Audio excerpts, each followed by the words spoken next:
Oi, oi, come down from there, Joe. You know you're not supposed to be on the bookshelves. You get Oh, hello everyone. Don't mind me. I was just having an argument with Joe Crow. He's up on my bookshelves again, and he's not supposed to be up there. You can just imagine what kind of mess a bird makes on your bookshelves. Anyway, oh, we must be ready for another English lesson, mustn't we? Do you remember yesterday we were learning about that apostrophe monster who was gobbling up the letters and changing words to make them shorter, make them into contractions? Well, today we're going to learn a little bit more about the apostrophe because he actually has another job, not just gobbling up letters and contracting words. He can also do a special job for us. And let me just share this with you. Here he is. Looks a bit like a tadpole, remember? One that flies in the air. And the apostrophe's job, alongside making contractions, is that he can show when one thing belongs to or is connected to something else. Yes, the apostrophe can show when something belongs to another thing. So let's have a look at this sentence here. It says, the cat's tail was fluffy. Ha! The full stop at the end there. And you can see here, you can see my cursor, is the apostrophe. And the apostrophe is there because it's showing that the tail belongs to the cat, which is pretty good because it wouldn't be good for your tail to belong to somebody else, would it? Yes, it's the cat's tail. The tail belongs to the cat. The cat owns the tail, and the cat's tail was fluffy. So we have to use the apostrophe to show that this cat is the owner of the tail. Let's have a look at another sentence and compare it to that one we've just looked at. So there's our first sentence, the cat's tail was fluffy. Here's another one. Perhaps you could read that one out to your grown-up so that I can rest my voice while I listen. Are you reading it? Read up, louder. That's it. The children's toys were broken. Here, the toys belong to all of the children, however many there are. So the children, the noun children here, the children are the owners of the toys. So we use an apostrophe to mark that the children are the owners, that the toys belong to them. Have you noticed anything that's the same between these two sentences? Have a look at where the apostrophes are and what comes after them. That's right, yes. Very often there's an S after the apostrophe, and that shows us, that makes it easier for us to read, and we do that when something belongs to something else. The cat's tail, we use the apostrophe before the S in cats. The children's toys, we use the apostrophe before the S in children's. Let's have a look at another sentence here.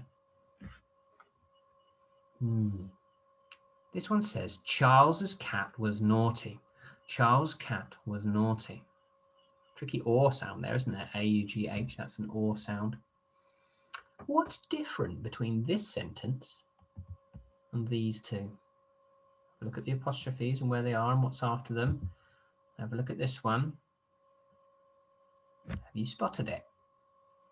Yes. In this case, Charles ends in an S. The noun, Charles, that's his name, ends in an S. And if the noun already ends with an S, you don't need to put another S on the end. You can just put the apostrophe on the end. These nouns here, cat and children, they didn't end with an S. So to show that something belongs to them, we need to put an apostrophe and then an S.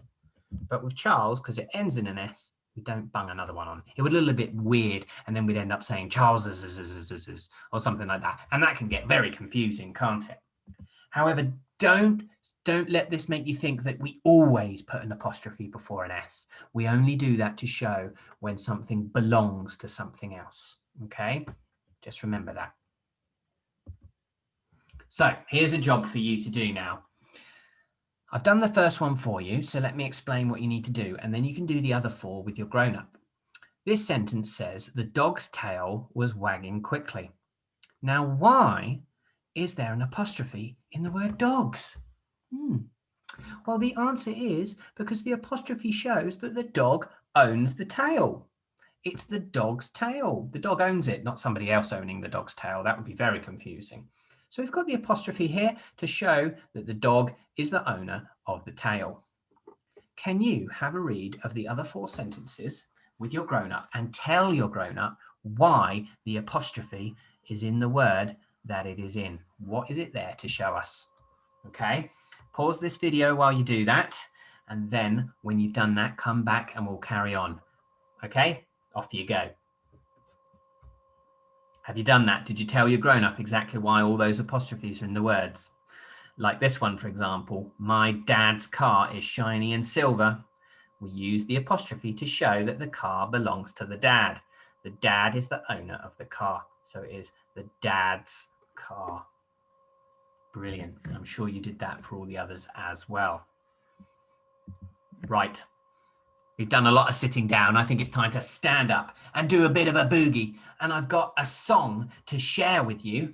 It's a song and a dance all about using apostrophes to show when something belongs to someone, to show when somebody is the owner of something, or something is the owner of something else, I should say.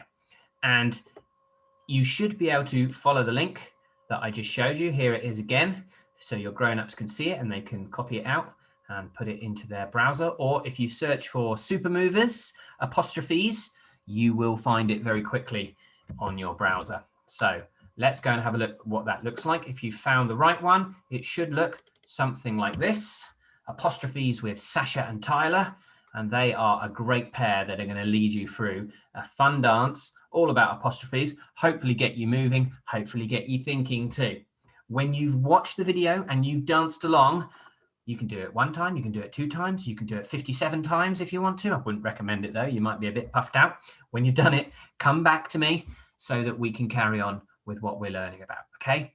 See you in a second, have fun. Did you enjoy the dance? Whew. It's very tiring, isn't it? A lot of fun though, and a lot of fun learning about apostrophes. And we're not finished because I've got something else for you to be getting on with. So let's go back to this and let's see what we're up to next. It is the missing apostrophes. Yes, I've been writing out some sentences, but I've made mistakes. You know what I'm like, guys. Can you see where the apostrophes should go in the sentence? Oops, I've done one for you. I'm going to have to delete that. Oh, and I've deleted the wrong letter. There we go. Whew. We'll do that one together. That was a bit of a cheat, wasn't it? See, even teachers can mess things up sometimes. So there are 5 sentences. All of them should have an apostrophe to show when something is the owner of something else, but I've forgotten to pop them in. The first one says, Billy's football is stuck in the tree. What is the thing that is owned in that sentence, and who or what does it belong to? Who or what owns something in that sentence, and what is it? Yes, you're right. Billy owns the football. The football belongs to Billy. So we need to use an apostrophe to show that it is Billy's football, that he owns it. So that should be there to show that it is Billy's football. Do you think you can write out all of the sentences correctly, putting in the apostrophes in the right places? Okay, use a piece of paper, use a special book, or whatever it is you're writing in, and spend some time doing that. Pause the video while you do it, and when you've done, you can come back to me and we'll do one final thing together. Okay? Enjoy, and I'll see you in a minute. Have you finished them all? Brilliant. Don't forget to post a picture or send your work to your class teacher on Dojo or via an email so they can check what you've been up to today and see how brilliant you've been at your apostrophes work. And finally, we're going to do a little bit of a quiz. Now, I haven't done this quiz before, so I might make some mistakes. So you're going to have to help me out, guys. I'm going to stop this and I'm going to go somewhere else. I'm going to go back here where we did our dance, but we're not going to do our dance this time. Oh, look, here's our quiz. Mr. McInnes was messing around with it earlier, and I given the answer away for the first one, I think. Here's our quiz. Are you ready to have a go with me? Let's see if we can get the right answer. Question 1. Jenny's coat was hanging upstairs. Is that right or wrong?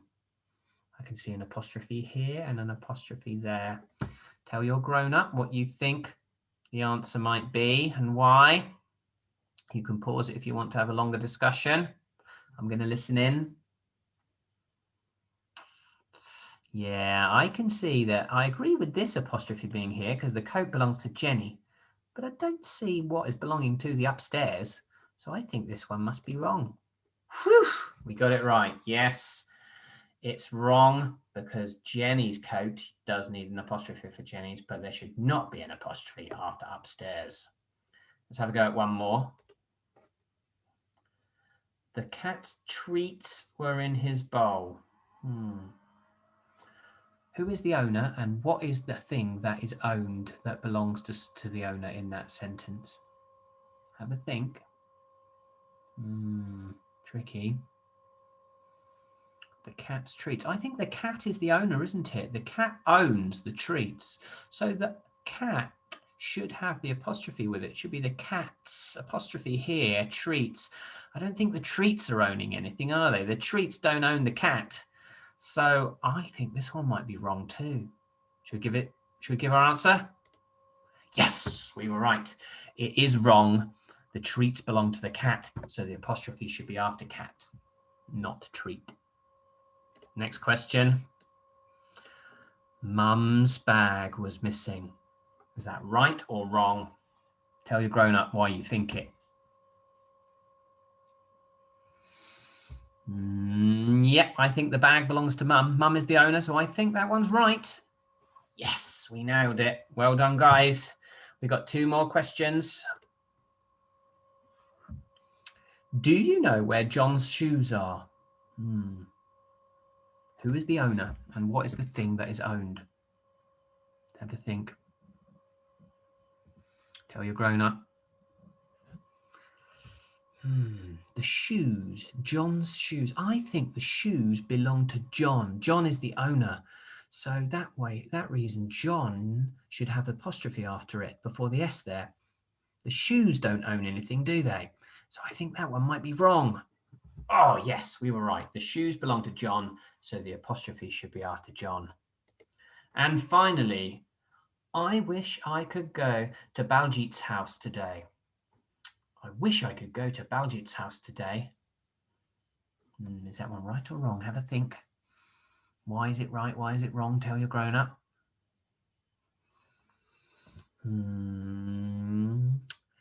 The house. I think the house belongs to Baljit. It's Baljit's house. Yes, Baljit is the owner of the house. So I agree. I think this is correct. There should be an apostrophe after Baljit because he is the owner. So I'm going to click right. Yes, the house belongs to Baljit, so the apostrophe is in the right place. We did it. I hope you joined in with that and you managed to get some of the right answers too. Well done, guys. 5 out of 5. Super stuff. I hope you've enjoyed learning about apostrophes and what they can do over these past couple of days, whether they're contracting words or whether they're showing the ownership of something. And hopefully that will help you out when you're using them in your writing. I will see you again tomorrow, but for now, stay safe, have fun, and have a good day. Bye-bye.